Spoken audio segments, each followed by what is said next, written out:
झारखंड में चुनाव नजदीक है, लिहाजा कांग्रेस खुद को मजबूती से खड़ा करने की कवायद में जुटा है। कांग्रेस जानती है कि जनहित के मुद्दे को उठाकर वो सरकार के खिलाफ मोर्चा खोल सकती है और आज राज्य भर में कांग्रेस के कार्यकर्ता बिजली पानी की समस्या को लेकर सड़क पर उतरने वाले हैं। राज्य के सभी जिला मुख्यालयों पर बिजली पानी की समस्या को लेकर पार्टी कार्यकर्ता धरना प्रदर्शन करेंगे। तो हाथ का नया हथकंडा और सभी जिला मुख्यालयों पर पार्टी धरना प्रदर्शन करेगी। कहा जा रहा है कि चुनाव का जो मुख्य गेट है यहीं से खुलेगा। मुद्दों का गेट खोलने की तैयारी में कांग्रेस है और बिजली और पानी ये सियासत के दो हथकंडे होंगे कांग्रेस के लिए। तो राज्य में पानी और बिजली को लेकर कांग्रेस के आंदोलन पर बीजेपी ने प्रतिक्रिया दी है। प्रदेश बीजेपी के महामंत्री दीपक प्रकाश ने कहा कि विपक्षी दलों का आंदोलन नौटंकी से ज्यादा कुछ नहीं। देखिए, कांग्रेस और विपक्षी दल नौटंकी कर रहे हैं लोग, और नौटंकी करने से जनता के सामने इनके चेहरे और उजागर होंगे। सच है कि समस्याओं का समाधान की दिशा में लगातार राज्य की सरकार, नगर निगम लगातार प्रयासरत है और जनता भी इस बात को मानती है कि जितना सरकार से होना चाहिए वो चीजें हो रही हैं। तो दरअसल इन दिनों बिजली की आंख मिचौनी से कई इलाकों में लोग वाकई परेशान हैं। कोयले की प्रचुरता के बावजूद लोगों की परेशानियां बढ़ी हुई हैं। लाइन की वजह से दिन भर नहीं, रात में सो रहे हैं, दिन में भी कट रहा है, रात में भी कट रहा है, और लाइन की वजह से मोटर में पानी भी नहीं चढ़ रहा है। बिजली की ये समस्या उस राज्य की है जहां कोयले की प्रचुरता होने के बाद भी उसे दूसरे राज्यों से बिजली खरीदना पड़ रहा है। एक तरफ सरकार दावा तो करती है कि 90% से ज्यादा घरों तक बिजली पहुंचा दी गई, पर बिजली की आपूर्ति इन घरों तक हो कैसे, इस तरफ किसी का ध्यान नहीं गया। समय के साथ बिजली की मांग भी बढ़ रही है, पर राज्य में बिजली उत्पादन नहीं बढ़ रहा। रांची, कोल्हान, कोयलांचल, संथाल के साथ राज्य के सभी जगहों में बिजली की समस्या से लोग परेशान हैं। बिजली नहीं रहने से पानी भी अच्छा से नहीं आ रहा है टाइम से, और फिर हम लोग मूवी भी नहीं, टीवी भी नहीं देख पा रहा है। बिजली आ रहा है, जा रहा है, और खाना बनाने में प्रॉब्लम हो रहा है। मैं बिजली से तबाह हूँ। मात्र 3 से 4 घंटा रोज शाम को मिलती है, और जिस समय बच्चे लोग को पढ़ाई करता है उस समय लाइट ही नहीं रहती है। सुबह में भी उसी हाल। झारखंड में कोयले की प्रचुरता, नहीं हो रहा बिजली उत्पादन। बिजली के लिए दूसरे राज्यों पर निर्भर झारखंड। मांग बढ़ने के साथ बढ़ रही बिजली की संकट। टीटीपीएस की हालत खराब। एनटीपीसी से भी नहीं मिल रही बिजली। बिजली पर सीएम के निर्देश का भी नहीं हो रहा पालन। रांची, कोल्हान, कोयलांचल में बिजली किल्लत से लोग परेशान। जाहिर सी बात है कि बिजली समस्या का मुद्दा विपक्ष के लिए रामबाण जैसा है, और इस मुद्दे को लेकर वो सरकार को घेरने की रणनीति भी बना चुकी है। कांग्रेस जहां बिजली पानी की समस्या को लेकर सड़क पर उतरने जा रही है, वहीं बीजेपी से पुरानी सरकार की नाकामी बता रही है कि ऊर्जा मंत्री के रूप में मुख्यमंत्री का जो है ये बूते का बाहर का चीज है, निर्बाध बिजली आपूर्ति करना। अब कांग्रेस जो है वो 1 महीने तक इंतजार करने के बाद जनता की आवाज बनने को तैयार है। मुझे बोलने में कोई हिचकिचाहट नहीं है, मेरी सरकार भी रही, लेकिन कोयला बेचने वाले रोज राज्य के रूप में तो हम लोग प्रसिद्धि पाए। बिजली हम ये कभी प्लान नहीं किए कि इसी कोयले से हम अपना बिजली जनरेट करके अपने राज्य के लिए करें। बिजली को लेकर एक तरफ त्राहिमाम जैसे हालात हैं, तो सियासत भी जोरों पर है। देखना है कि कांग्रेस के विरोध से जनता को गर्मी से निजात मिलेगी या हालात जस के तस रहेंगे। रांची से भुवन, धनबाद से अभिषेक और जमशेदपुर से आशीष तिवारी, न्यूज़ 18। चलिए, बीजेपी के नेता कह रहे हैं कि नौटंकी है, नौटंकी से ज्यादा विपक्ष कुछ भी नहीं कर रहा है, लेकिन कांग्रेस को ऐसा लगता है कि उनके हाथ में ऐसा हथकंडा आया है जो रास्ता तय करेगा, जो रास्ता बनाएगा, और ये वो 2 मुद्दे हैं जिसके जरिए वो जन जन तक पहुंचने की कोशिश करेंगे मजबूती के साथ में। भुवन किशोर झा हैं रांची से हमारे साथ, हमारे सहयोगी। ये नया हथकंडा जो कांग्रेस की तरफ से, कांग्रेस के हाथों में है, बिजली और पानी, ये 2 जो चीजें हैं ये सरकार बनने से पहले से भी थी और उसके पहले भी थी। कहीं ये समस्या कम नहीं हुई, बारिश कम जरूर हो रही है। अभी फिलहाल जो कांग्रेस ने ये 2 चीजों को सामने रखा है, इसके जरिए वो जन जन तक पहुंचने की कोशिश में कितनी सफलता मिलेगी, कितनी कामयाबी नहीं मिलेगी, और लोग सब कुछ भूलकर हाथ के हथकंडे के साथ हो जाएंगे।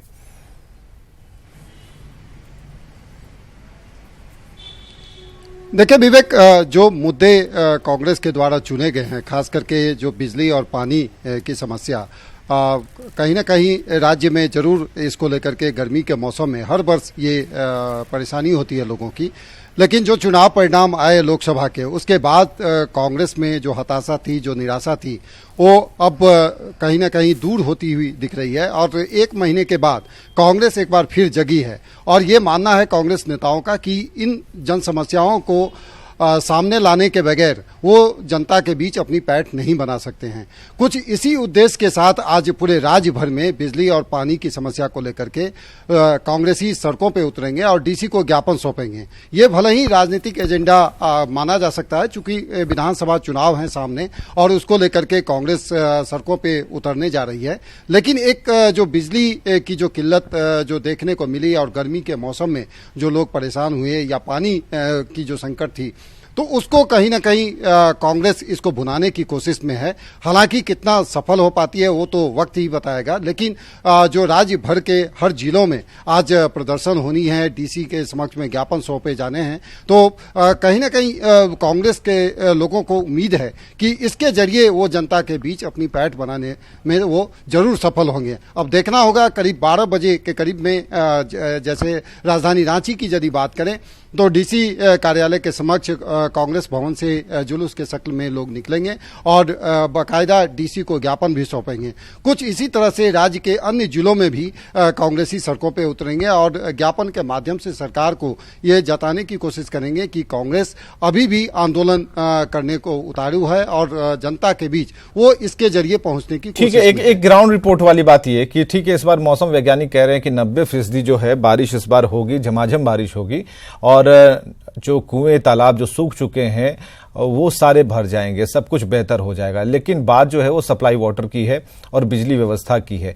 अब हम जरा ये बताइए, ग्राउंड रियलिटी क्या कहती है? सरकार ने इन 5 सालों में क्या किया? अगर कांग्रेस इसे हथकंडा बनाती है, अपने मुद्दों में शामिल करना चाहती है, तो क्या जो पब्लिक की जो अपेक्षाएं हैं, आम जनता की जो अपेक्षाएं हैं, वो कहीं ना कहीं वो भावनात्मक तरीके से कांग्रेस से जुड़ पाएंगी या फिर लास्ट में कुछ ऐसा सर्जिकल स्ट्राइक होगा और सब कुछ बह जाएगा?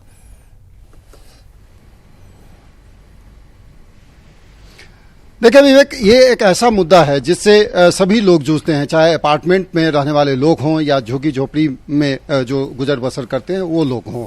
रांची में यदि बात करें तो रांची की स्थिति आप देखेंगे कि हरमू, धुरबा, मोराबादी जैसे इलाकों में लोग पानी के लिए सुबह से ही जगते हैं और हम लोगों ने भी खबर जो दिखाई है पिछले दिनों, तो लंबी लंबी कतारें लगती हैं। हालांकि नगर निगम ने जो वैकल्पिक व्यवस्था है टैंकर के माध्यम से, उसमें जलापूर्ति करने की व्यवस्था जरूर की है और उसके जरिए लोगों को मिलता है। लेकिन जो रिक्वायरमेंट है, जो आम दिनों की तरह से जो लोगों को पानी चाहिए, वो चीजें ग्राउंड लेवल चूंकि पानी का इस तरह से नीचे चला गया है, जिसके कारण से लोगों को परेशानी जरूर हो रही है। रही बात बिजली की, तो बिजली की समस्याओं को लेकर के भी मुख्यमंत्री खुद जो पिछले दिनों मॉनिटर किए थे और उन्होंने स्पष्ट रूप से अधिकारियों को यह संदेश दिया था कि यदि वो समय पर काम नहीं करते हैं और जो बिजली व्यवस्था जो दुरुस्त नहीं होती है तो नपे जाएंगे। तो कुल मिलाकर के सरकार जरूर इसके तहत चिंतित दिख रही है, लेकिन जो सुविधाएं मिलनी चाहिए, जितनी लोगों को मिलनी चाहिए, वो चीजें नहीं हो पा रही है। तो कहीं ना कहीं इसके जरिए कांग्रेस इसको भुनाने की कोशिश में है और आगे विधानसभा चुनाव है,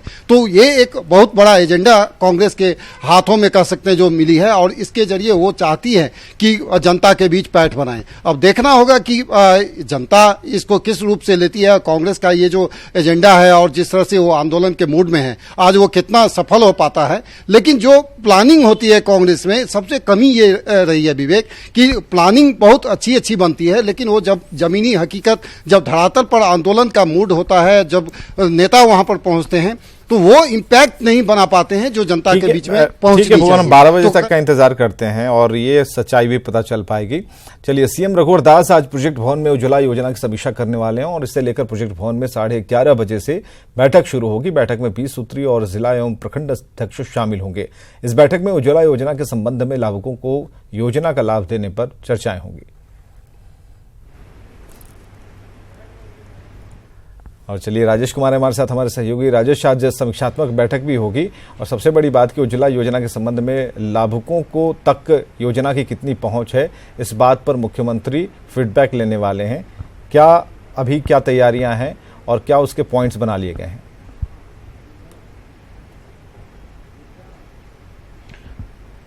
देखिए, उज्ज्वला योजना के तहत जो भारत सरकार की ओर से कनेक्शंस दिए जाते हैं, राज्य सरकार उसमें एक वैल्यू एडिशन की है कि यहाँ चूल्हा भी दिया जाता है। राज्य में अभी तक लगभग 29 लाख लाभुकों को यह इस योजना का लाभ मिल चुका है और 14 लाख लाभुकों को चिन्हित करके उन्हें इस वित्तीय वर्ष में लाभ पहुंचाना है। ये वित्तीय वर्ष का मतलब है कि राज्य सरकार ये चाहेगी कि विधानसभा चुनाव से पहले ही इसका वितरण हो जाए ताकि इसका लाभ भी मिल सके। लेकिन फिलहाल मैं बता दूं कि KYC करके LPG कंपनियां जो है इसमें उनको क्लियर कर दिया गया है। लगभग ऐसे 3.5 लाख लाभुक चिन्हित किए गए हैं जिन्हें तुरंत दिया जाना है।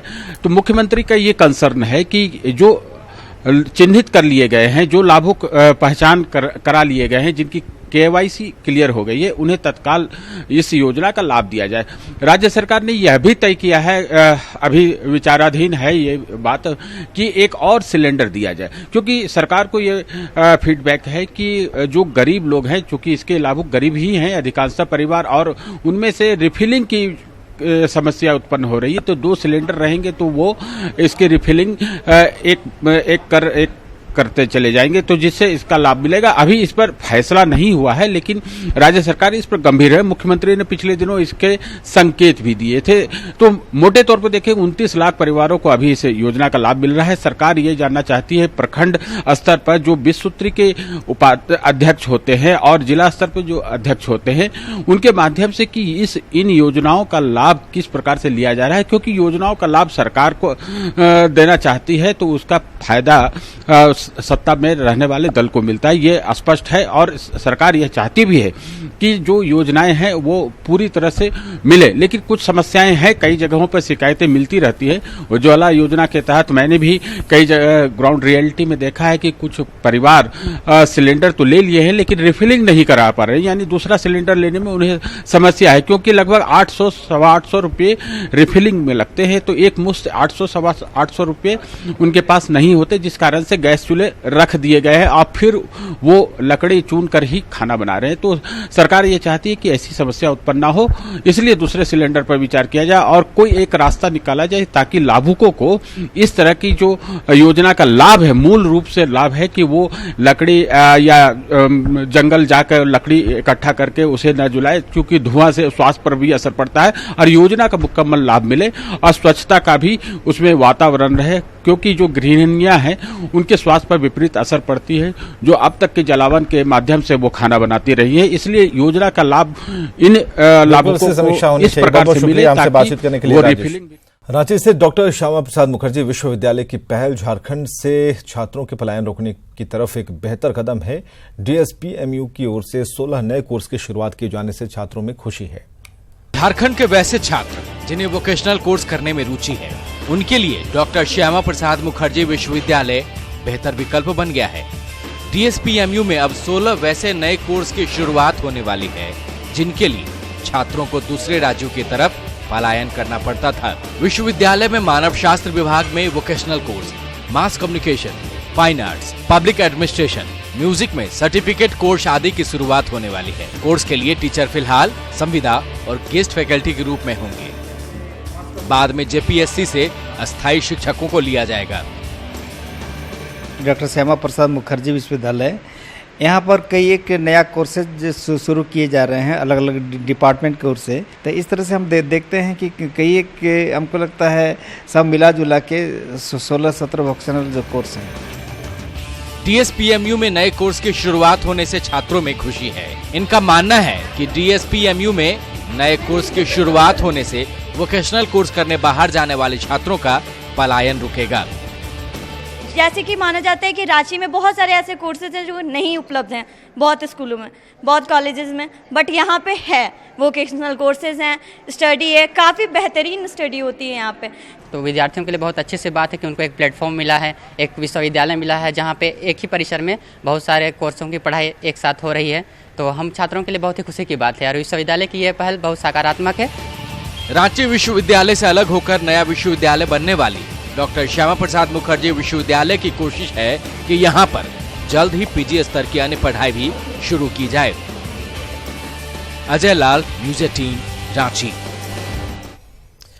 झारखंड में मानसून ने दस्तक दे दी है। सरायकेला और सिंहभूम के रास्ते झारखंड में मानसून ने प्रवेश किया है। इसके कारण जमशेदपुर समेत कई इलाकों में बारिश हुई है। मौसम विभाग के मुताबिक रांची समेत राज्य के दूसरे हिस्सों में भी 48 घंटे के भीतर बारिश की संभावना है और मौसम विभाग ने कहा है कि अगले एक हफ्ते के अंदर राज्य के सभी जिलों में मानसून की बारिश होगी और 96% बारिश की संभावना का भी दावा मौसम विभाग ने किया है। झारखंड समेत ईस्टर्न पार्ट में 91% बारिश की संभावना जताई गई है। आज पहुंच चुका है। जो पिछले 24 आवर्स का जो रेनफॉल और विंड कंडीशन और भी जो कंडीशंस है सब देख के जो ऑनसेट हम लोग डिक्लेयर कर रहे हैं झारखंड में, जो वेस्ट सिंहभूम, ईस्ट सिंहभूम और सरायकेला डिस्ट्रिक्ट में आज पहुंच चुका है। इसी फेज में अगले 10-12 दिन तक जब तक पूरी तरह से मानसून ऑनसेट नहीं हो जाता है, थंडरस्टॉर्म के साथ वज्रपात होने की भी संभावना रहती है। विशेष रूप से ध्यान रखने की बात। गुमला में मानसून की पहली बारिश के बाद मौसम खुशनुमा हो गया। तेज बारिश के बाद लोगों को भीषण गर्मी से राहत मिली। लोग पहली बारिश में भीगते नजर आए। भारतीय टीम के वर्ल्ड कप अभियान में अगला पड़ाव अफगानिस्तान से मुकाबले का है। टीम इंडिया ने अभी तक वर्ल्ड कप में दक्षिण अफ्रीका, पाकिस्तान और ऑस्ट्रेलिया जैसी मजबूत टीमों के खिलाफ खेल के हर विभाग में जोरदार प्रदर्शन किया है। विराट आर्मी ने मौजूदा विश्व कप में बल्ले और गेंद से विरोधी टीम को काफी परेशान किया। वहीं आज भारत का मुकाबला अंक तालिका में सबसे आखिरी पायदान पर रहे टीम से है और ऐसे में टीम इंडिया अपना नेट रन रेट बेहतर करने के लिए लगातार हार से झेल रही अफगानिस्तान के खिलाफ होने वाले मैच में एक बड़ी जीत हासिल करने की कोशिश करेगी और इस मैच में बड़ी जीत से भारत की सेमीफाइनल जाने की राह आसान हो जाएगी।